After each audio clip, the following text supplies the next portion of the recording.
आज हम पुराणों के विषय में अध्ययन करेंगे कि पुराण शब्द का क्या अर्थ है, उसके क्या लक्षण है, उसका प्रतिपाद्य विषय क्या है। कि वस्तुतः देखा जाए तो प्राचीन काल में जो वेद हैं उन वेदों का विस्तार अनेक रूपों में हुआ है।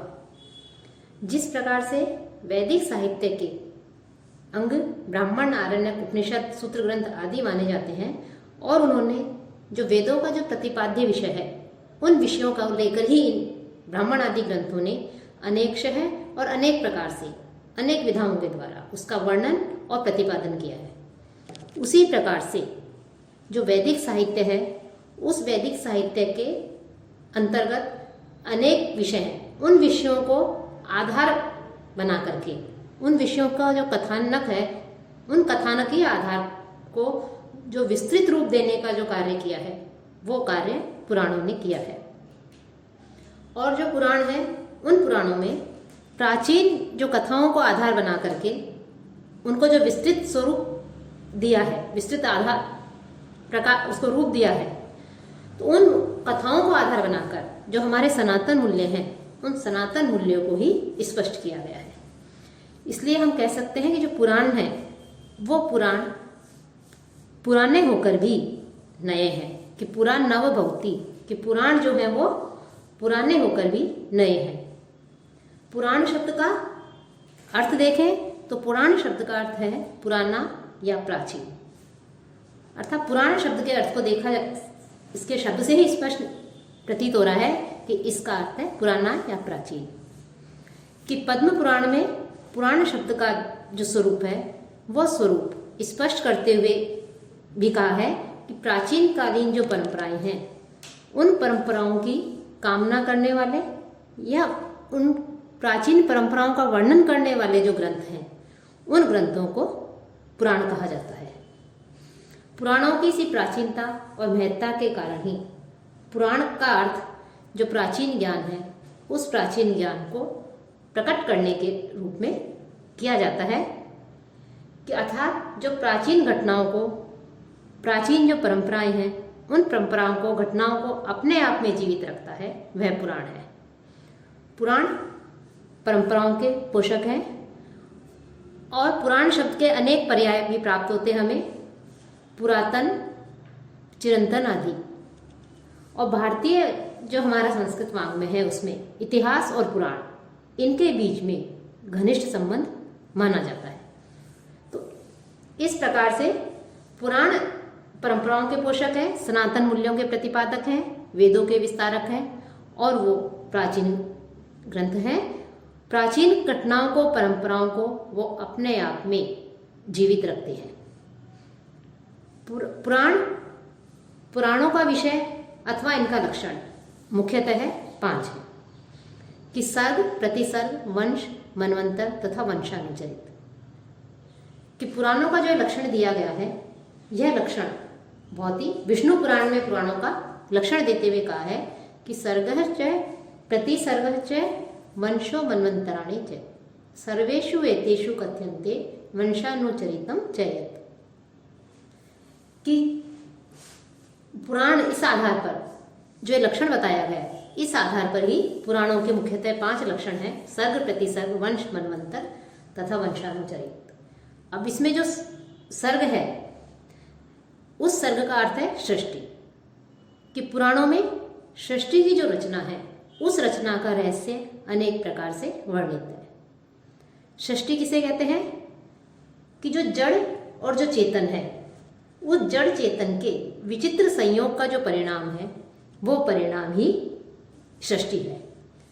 विभिन्न जो अनेक प्रकार के पुराण हैं उन विभिन्न पुराणों में देवता जो है उस देवता विशेष को सृष्टि का स्रोत कहा गया है।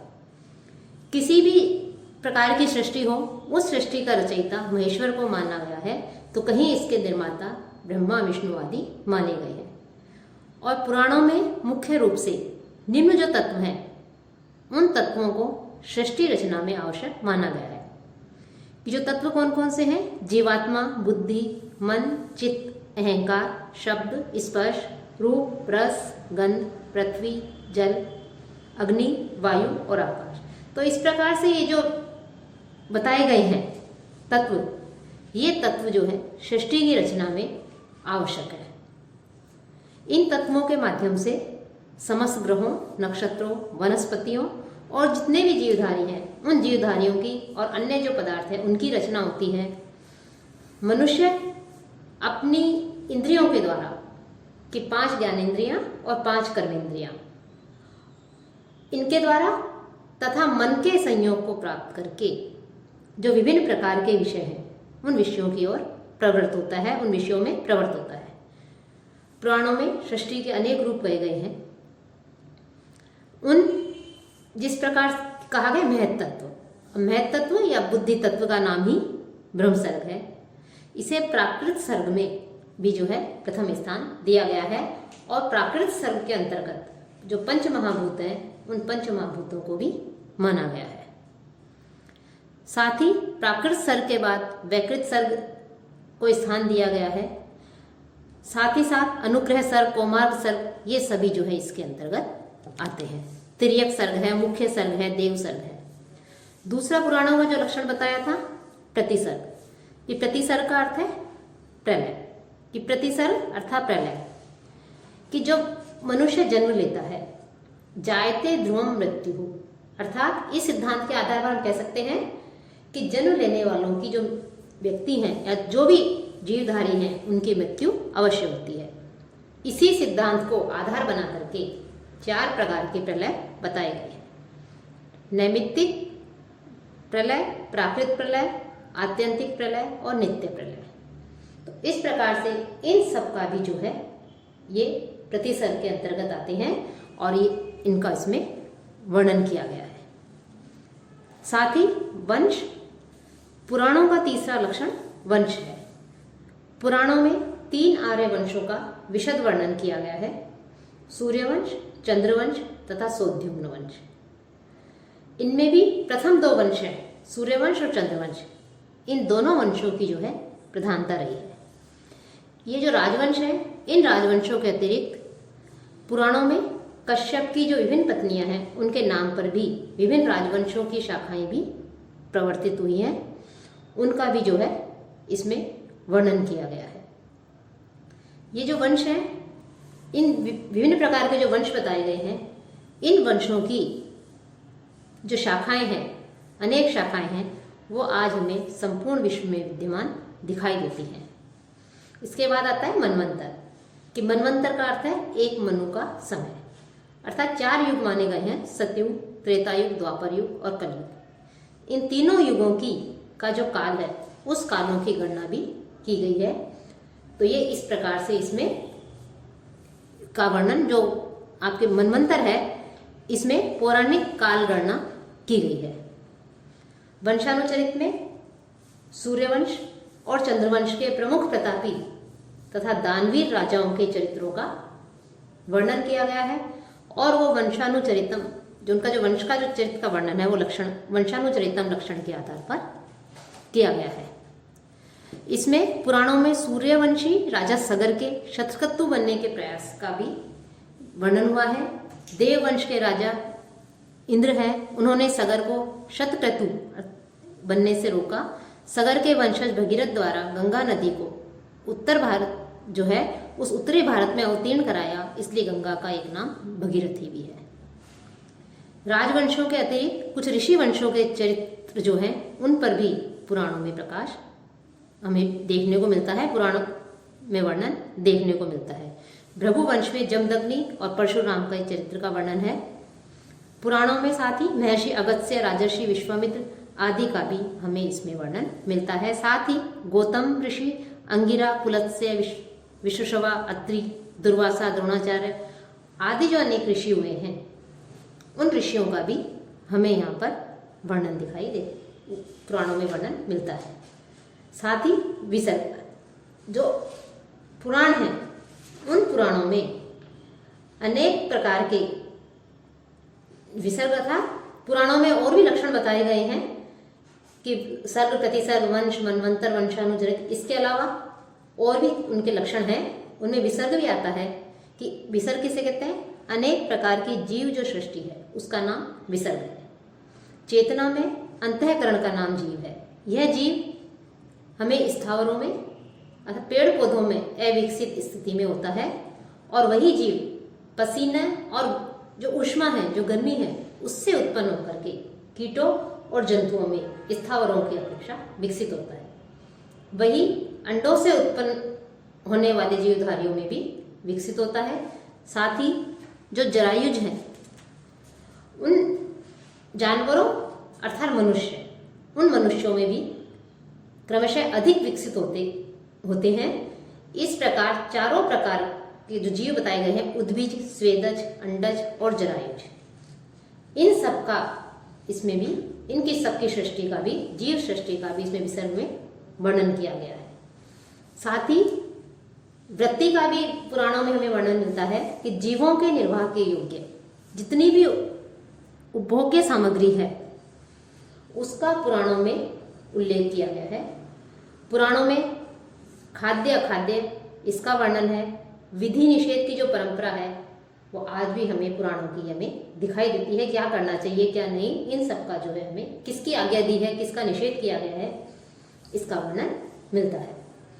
जो मानव है उन सभी को, मनुष्य समुदाय को मर्यादित रखने के लिए, नियमों में बंधाए रखने के लिए आवश्यक है कि विधि निषेध स्वरूप जो सिद्धांत है, क्योंकि शास्त्रीय सिद्धांत है, इसलिए शास्त्रीय सिद्धांत के नियमों में उसे जकड़ दिया गया है।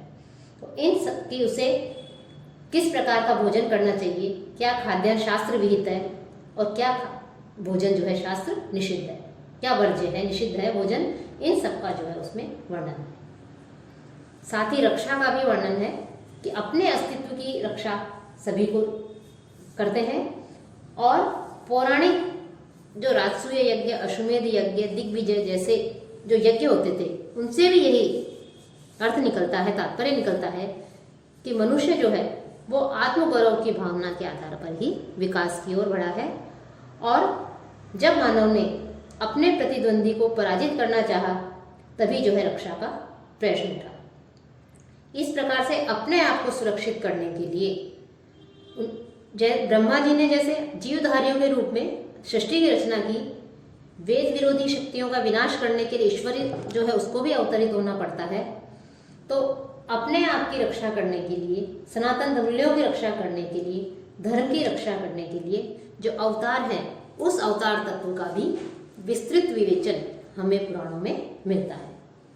पुराणों में मुख्य रूप से दशावतार की चर्चा हमें मिलती है कि मत्स्य अवतार, कूर्मा अवतार, वाराह अवतार, नरसिंह अवतार आदि जो हैं, ये अवतारवाद भी हमें इसमें पुराणों में देखने को मिलता है। तो पुराण एक युग में नहीं लिखे गए, अपितु जो भी विशेष महापुरुष जो हुए हैं उन्हें ये अवतार कहकर के सम्मानित किया गया है। साथ ही वस्तुतः हम देखें कि ईश्वर जो है उसका जब अवतार होता है, चाहे वो किसी रूप में हुआ हो, मत्स्य अवतार हो, कूर्म अवतार हो, वाराह, नरसिंह, ये सब अवतार जो हैं ये बिना निष्प्रयोजन नहीं होते हैं, इनके पीछे कोई ना कोई प्रयोजन होता है। और पुराणों में इस बात का स्पष्ट उल्लेख किया है, स्पष्ट रूप से बताया है कि जब धर्म का ह्रास होता है और अधर्म की वृद्धि होती है, तब श्री भगवान जो ईश्वर हैं वो दुष्टों का विनाश करने के लिए, सज्जन व्यक्तियों की रक्षा करने के लिए, संतों की, ऋषि मुनियों की रक्षा के लिए, वेद की जो मर्यादाएं हैं उनकी स्थापना के लिए स्वयं को किसी जीवधारी के रूप में, जिसे हम अवतार कह देते हैं, तो उस जीवधारी के रूप में अपने आप को प्रकट करते हैं। वस्तुतः पुराणों का जो अवतारवाद है उस पर भक्तिवादी जो दर्शन है उसकी गहरी छाया प्रतिबिंबित होती है। और जो अवतारवाद है, इस अवतारवाद के आड़ में हम देखें तो इसका दुरुपयोग भी किया गया अवतारवाद का। इस अवतारवाद को लेकर के अनेक प्रकार के आडंबर भी जो है बाद में अनेक प्रकार के आडंबर भी प्रचलित हुए हैं। लेकिन मुख्य रूप से जो अवतार हैं, इन अवतारों का भी संबंध जो है, जो समाजशास्त्री जो हुए हैं उन्होंने विकासवादी सिद्धांत से फिर जोड़ दिया है कि जहाँ अच्छाई होती है वहाँ उसके साथ कुछ ना कुछ बुराई भी होती है। तो अवतारवाद की आड़ में जैसे हम कहते हैं मूर्ति पूजा है, दान आदि है, अनेक प्रकार के आडंबर हैं, इन सब आडंबरों का भी पुराणों का केंद्र बना दिया गया। लेकिन फिर भी जो है विकासवादी सिद्धांत भी इन पुराणों के में जो अवतारवाद है उसके संबंध को इससे जोड़ा गया। और इसका प्रत्यक्ष उदाहरण श्री कृष्ण को हम देख सकते हैं कि जहाँ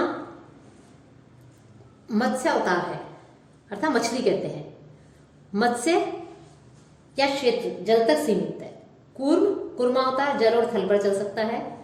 वराह या शुकर अवतार जिसे कहते हैं वराह अवतार, वो पृथ्वी पर दौड़ सकता है। तपाश्विक जो शक्ति है उनका प्रतीक है। नरसिंह अवतार अर्ध शेर और अर्ध मनुष्य का है।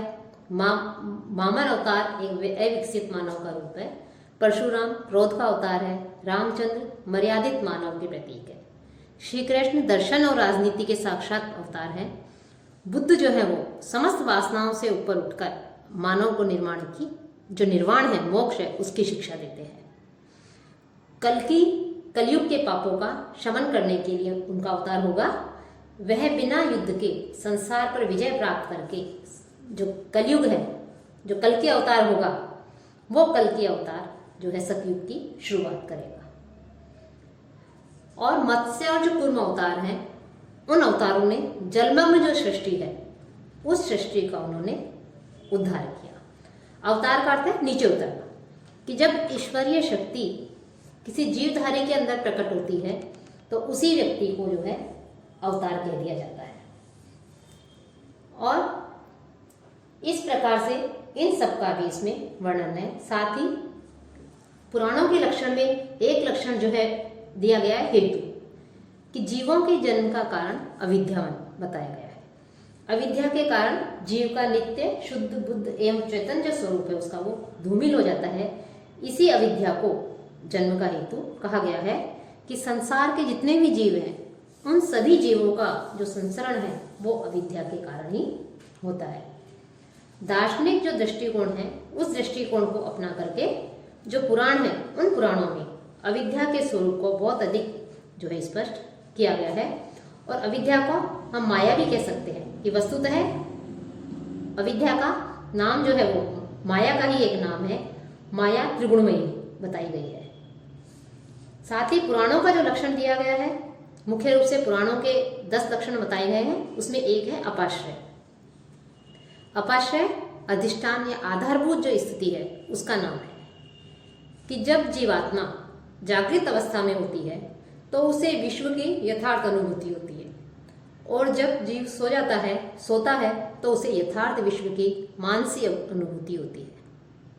और जब जीव सुषुप्ति अवस्था में होता है तो कुछ क्षण के लिए पूरी तरह से अपने स्वयं में ही वो लीन हो जाता है। ऐसी स्थिति को प्राज्ञपूर्णता कहते हैं।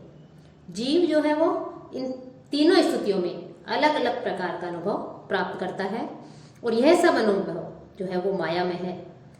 तो ये तीनों जो अवस्थाएं बताई गई हैं, इन तीनों अवस्थाओं के आधार, विभिन्न जो अवस्थाएं हैं, इन अवस्थाओं के आधार पर ही पुराणों में जो वर्णन किया गया है उससे स्पष्ट होता है कि जीव अनेक रूपों के अनुभवों में ईश्वर के अनेक रूपों का अनुभव करता है, लेकिन ईश्वर का वास्तविक रूप जो है वो क्षणिकता के आधार पर उसे सुषुप्ति में अनुभूत होता है।